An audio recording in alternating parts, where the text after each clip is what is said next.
Ya, Shalom Bapak Ibu, selamat berjumpa dalam program Q&A. Kali ini saya ditemani Ibu Krishna Dewi Maharti, seorang konselor yang saya boleh menyebut konselor profesional karena pengalamannya bertahun-tahun difokus pada keluarga, cabang dari Amerika yang namanya Focus on the Family.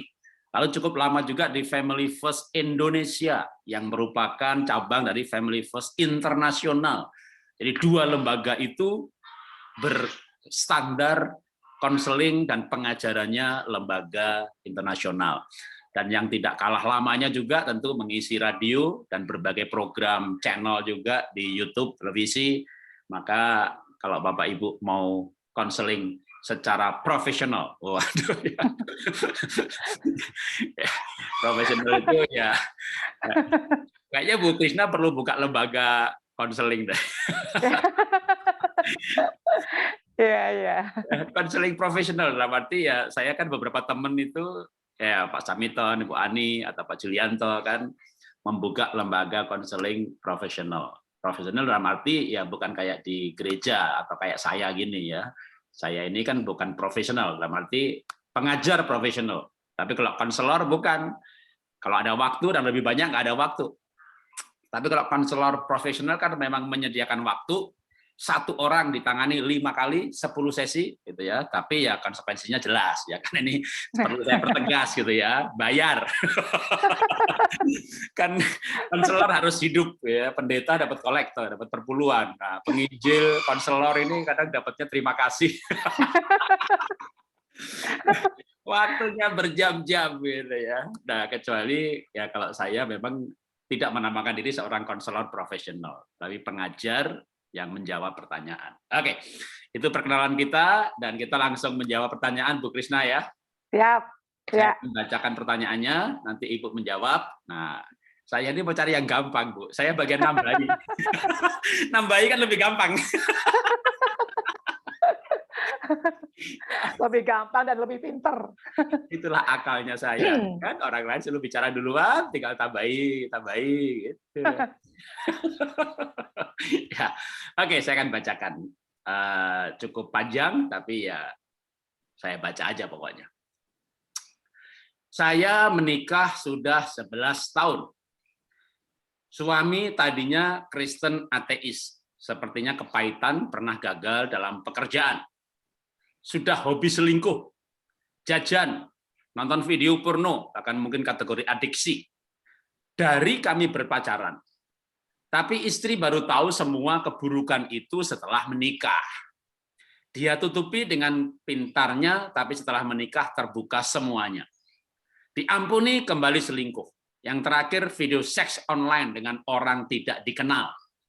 Yang terakhir ini istri menjadi sangat ilfil, merasa suami sakit jiwa, tidak mau berhenti nonton pornografi. Merasa itu hiburan biasa. Ini suami merasa itu hiburan biasa. Merasa banyak suami di luar lebih parah dari dia. Dia tidak mau mencontoh yang baik, justru mencari pembenaran. Saya sudah kirim beberapa video yang memberi penyuluhan tentang buruknya kecanduan pornografi, tapi dia mengeraskan hati. Kami termasuk jarang bertengkar. Seks normal, 2-3 hari sekali. Wah ya, mantap. Tapi saya hanya objek dia. Waduh. Saya layani dia dengan tulus dan cenderung menyenangkan suami, tapi dia dalam hal seks termasuk sangat egois. Saya masih sabar untuk itu, yang penting dia tidak selingkuh dalam bentuk apapun, tapi ternyata kasih saya tidak menyembuhkan tabiat dia. Saya ke psikiater karena tidak kuat, depresi. Tidak ingin bertemu orang, tidak bisa tidur, badan sakit semua. Saya tidak sekalipun membalas selingkuh, sudah berdoa, puasa, peperangan roh, konsul ke psikolog dan pendeta agar suami bertobat. Istri perangai keras, sudah tidak ada kepercayaan dengan suami, lelah. Saya, berarti sayanya ya, istri saya berperangai keras karena tidak percaya lagi sama suami, sudah lelah untuk percaya. Setengah tahun ini memutuskan untuk pisah ranjang, untuk healing dan berdoa. Sekarang istri mendekatkan diri kepada Tuhan tanpa mau hubungan dengan suami, trauma berat dari hati. Tapi perangai istri lebih baik karena tidak tekanan batin. Bisa bahagia, bisa tertawa lepas dan utuh kembali tentang gambar diri walaupun kesepian. Oke, bagaimana solusinya? Dalam kondisi yang seperti ini, setiap hari sudah berdoa sungguh-sungguh, malam dan juga sampai saat ini belum berubah. Oke, silakan Ibu Krisna Dewi. Baik, terima kasih Pak Jarod untuk pertanyaannya yang dikirimkan, dan untuk Ibu tentunya saya ikut berprihatin ya untuk kasus yang dirasakan. Pastinya apa yang Ibu sudah lakukan, yang sudah Ibu usahakan melalui doa, puasa, ke psikiater bahkan gitu ya, sabar, melayani, itu luar biasa, tidak kurang-kurangnya. Semua Ibu sudah coba. Oleh sebab itu ketika tadi di statement yang terakhir bahwa Ibu merasa happy nih, sudah healing, sudah merasa udahlah lepaslah, saya tidak mau lagi untuk bersakit hati dengan trauma-trauma yang dilakukan. Itu luar biasa sekali kalau sudah sampai merasakan bahwa Ibu bahagia walaupun tadi kata kuncinya Ibu kesepian. Ya, karena memang ketika lihat suami yang tingkah sikapnya sangat membuat kita, maaf kata ya, tadi sudah trauma, sudah kepahitan, bingung mau apa lagi karena dari seksnya sudah adiksi, artinya sudah terikat gitu ya, sampai pornografi, melakukan hubungan seks dengan orang lain juga sudah sering, bahkan itu dilakukan sampai tadi di awal-awal dikatakan sejak masa pacaran, tapi tidak tahu, taunya sudah menikah, menutupinya pinter sekali. Berarti ini sudah terikat jiwanya itu dengan hal-hal yang serba negatif tadi, entah seks bebas, entah selingkuh, entah pornografi, sampai kecanduan itu ya. Sehingga untuk mengubah dia, saya mau katakan jujur, untuk mengubah dia dengan cara kita sendiri itu susah. Jadi hanya butuh belas kasih Tuhan, ya, belas kasih Tuhan yang bisa turun mengubah dia. Memang melalui perilaku kita juga. Tetapi ingat bahwa Ibu harus memilih hidup bahagia. Dan memilih hidup bahagia itu termasuk ketika kita berhenti berharap pada suami. Kita garis bawah ya, berhenti berharap untuk perubahan suami kepada suami itu penting. Tetapi berharap pada Tuhan itu harus terus-menerus. Karena hanya Tuhan yang bisa mengubah hati yang sudah mengkarakter, ya, tabiat tadi, sudah teradiksi tadi. Terus lakukan apa yang Ibu bisa lakukan, ya, terus berharap pada Tuhan, tetapi jangan berharap pada manusia suaminya, karena Ibu akan kecewa lagi. Nanti bisa naik turun lagi. Sementara saat ini sudah merasa bahagia nih. Karena Ibu sudah mulai, udahlah, lepas. Ya, lepas, kembalikan kepada Tuhan, tetap lakukan yang terbaik, tapi fungsi kita kepada suami, tetapi berharap pada suami itu kita coba berhenti dulu, kita kemudian kembangkan komunitas-komunitas yang baru yang membangun diri kita. Semakin kuat imannya, semakin menjadi ibu yang bijak, seorang istri yang memang bisa mengampuni. Kita yang harus memilih hidup kita bahagia. Dengan cara apa? Mengampuni. Jujur pada Tuhan, Tuhan saya sakit hati. Saya sakit hati ya dengan perilaku suami. Tapi saya tahu bahwa saya harus belajar mengampuni. Tolong saya. Nah, kemudian tadi sudah ke psikiater, pasti sudah dibimbing, sudah memperoleh juga pencerahan gitu ya. Dan Ibu sudah pada tahap sampai bahagia. Ya, bahagia di sini tetap harus bukan bahagia secara manusiawi saja, tetapi penuh keberserahan kepada Tuhan. Tuhan, kalau memang ini bagian yang saya harus pikul, saya siap. Kuatkan saya supaya saya hanya bergantung pada Tuhan, tetap melakukan bagian saya. Suami saya serahkan penuh pada Tuhan, Tuhan yang mengubah dia, bukan saya, tetapi Tuhan. Nah, ini akan membuat kita semakin kuat dalam menjalani hari-hari kita. Mungkin kalau dari saya begitu, Pak Jarod. Oke, terima kasih Bu Krisna Dewi. Saya tambahkan satu, dia sudah jelas seperti yang Ibu Dewi katakan, yaitu adalah adiksi. Ini bukan cuma terpapar, ya, bukan cuma menggunakan, tapi sudah adiksi. Dan itulah akar sebenarnya, akarnya di adiksi pornografi. Karena dari situ muncul seks yang tidak sehat. Bahkan kalau diteruskan lagi bisa seks yang menyimpang dengan meniru apa yang ada di dalam pornografi. Saya pernah berjumpa dengan seorang ibu yang suaminya gara-gara adiksi pornografi, ya mengikuti semua yang di situ. Bahkan saya maaf bicara vulgar nih.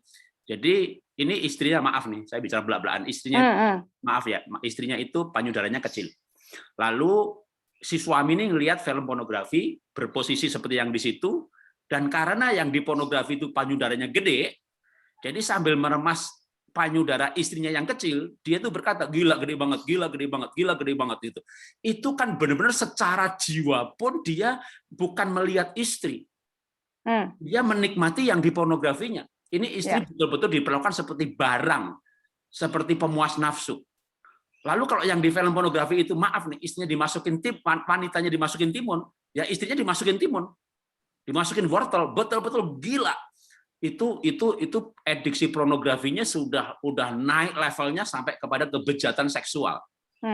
Nah, kalau pornografinya itu banyak suami merasa itu biasa gitu, karena bagi dia pornografi itu untuk merangsang dirinya. Terlalu lama adiksi pornografi, akhirnya dia tidak bisa terangsang tanpa hal itu. Jadi kayak orang kecanduan. Ya adiksi namanya kecanduan ya. Kalau nggak pakai nggak bisa terangsang. Jadi dia melihat pornografi, terangsang, lalu dia bermain sama istri. Itu masih mending daripada yang lebih parah lagi, istri betul-betul sebagai alat seperti yang saya ceritakan tadi. Nah, adiksi sama juga dengan adiksi narkoba, itu kan level keparahannya seberapa parah. Tapi itu betul-betul menjadi akar yang memabukkan, yang membahayakan, merusak hidupnya sendiri, merusak hidup orang lain, anak-anak. Nah, mengatasi adiksi ini sama juga kayak pornografi, kayak narkoba. Kan sangat sedikit sekali kisah kesembuhan. Sangat sedikit orang sembuh dari adiksi narkoba. Tapi ada. Nah, kalau narkoba ada yang dengan cara radikal. Putus sama sekali. Kalau sako ya digebuk, dimasukin ke air. Tapi kebanyakan panti rehab narkoba itu memberikan dosis pengurangan bertahap. Dan sekali lagi, saya nggak pernah mendengar kisah kesembuhan dengan cara itu. Nah, maka sama juga, nggak bisa pornografi dengan dosis pengurangan bertahap. Memang ini hanya bisa dengan radikal. Karena adik saya sendiri adiksi narkoba, ya bukan pornografi, narkoba. Itu, wah macam-macam cerita kisahnya. Akhirnya tapi harus ada kesepakatan. Adik saya mau, betul-betul kamu mau, saya bawa ke Amerika. Dia nggak bisa bahasa Inggris, sengaja saya bawa ke sana supaya putus komunikasi dengan pemasok, karena dia nggak bisa bahasa Inggris. Saya bawa ke Amerika, saya tinggal 1 tahun. Tapi saya titipkan kepada orang. Jadi dia kerja di restoran, nyuci piring segala macam, tidurnya di basement. Kalau sako ya sako di basement, gulung-gulung di situ. Tapi setahun kemudian sembuh, karena putus total. Nah, pornografi nggak bisa, harus dengan cara yang sama. Nah, sulitnya di sini. Maka ini betul-betul susah. Hanya bisa seperti yang Bu Krisnadewi katakan, kalau ketemu Tuhan dan pertobatan.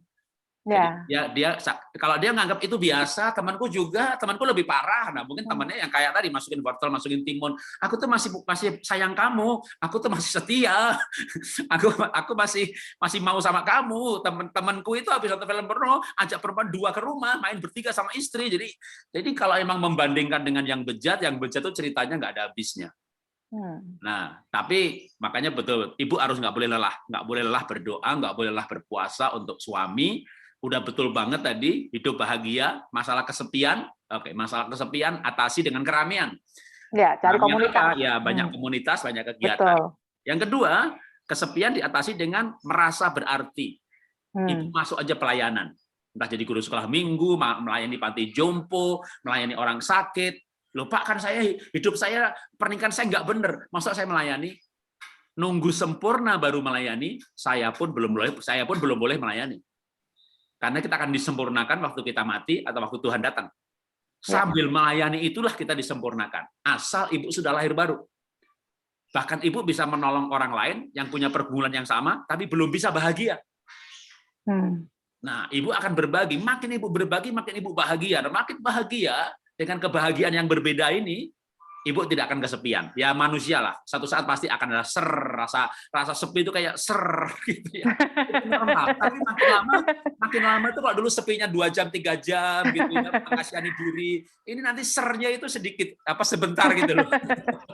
Jadi mengatasi kesepian dengan dengan kesibukan, yang kedua dengan kebahagiaan karena merasa berarti yang berguna. Nah, untuk suami ya sementara anggap sebagai pasien yang didoakan biar Tuhan jamah, karena kalau dia tidak merasa itu dosa, tidak mungkin. Ya, itu tidak mungkin kalau sudah adiksi itu dia apalagi dia sudah membandingkan bahwa temanku lebih parah gitu. Jadi kan dia nggak merasa bersalah. Kalau dia merasa bersalah, saya mau lepas tapi saya nggak bisa, tolong saya. Wah, itu udah lebih enak lagi. Tinggal kalau saya punya hukum nih, hukum mengatasi adiksi itu, tapi harus ada kesadaran bahwa dia mau. Kayak adik saya, dia mau karena waktu itu dia udah punya anak loh. Udah punya anak, udah punya istri. Itu saya bawa ke Amerika, saya pisahkan 1 tahun. Karena dia udah mulai mikir juga nanti anaknya gimana. Nah, karena dia mau, kita tangani. Sama juga anak saya waktu adiksi game adiktif. Nah, dia mau, kita tangani. Jadi kalau dia udah mau, baru deh tolong saya. Nah, misalnya kalau dia sampai dia mau aja, ya salah satu hukumnya aja ya, nanti selebihnya di WA group pasti saya akan post gitu ya, yang adiksi pornografi. Walaupun itu untuk anak, tapi untuk suami esensinya sama. Bahkan di seminar itu pun saya bahas mengenai ya suami sama esensinya. Nah, tapi yang paling penting hari ini adalah untuk menangani orang adiktif itu lawan nikmat dengan nikmat. Kenapa narkoba adiktif? Karena nikmat. Kenapa pornografi adiktif? Karena nikmat. Kenapa game adiktif? Karena nikmat. Kalau nggak nikmat, mana pada adiktif? Adiktif kerja, bersihin selokan. Adiktif kok bersihin selokan gitu ya kan? Adiktif itu makan, adiktif selingkuh, karena nikmat. Nah, nikmat itu tidak bisa dilarang dengan kesengsaraan, nikmat nggak bisa dilarang dengan peraturan. Jadi kalau anak saya misalnya main game adiktif, ya caranya saya ajak pergi yang menyenangkan, kegiatan yang menyenangkan. Kalau suami kan adiktif pornografi, dan mungkin kalau habis pornografi ibu nggak mau, mungkin dia onani sendiri. Maka hukum yang saya ajarkan melawan adiksi itu apa? Lawan nikmat dengan nikmat. Jadi ibu tetap harus memberikan kenikmatan dalam hal ini seksual kepada suami yang nikmat. Dan pasti yang namanya melakukan seks jauh lebih nikmat daripada melihat seks. Dia mau seks pun dengan orang lain karena memang ada banyak iklan kan, kalau nggak berarti orang-orang yang sering lihat pornografi, kita nggak sering lihat aja kita dikirimi, ada kesepian, video chat dengan saya. Wah, itu saya nggak berani buka, bisa bahaya gitu ya, bahaya ketagihan.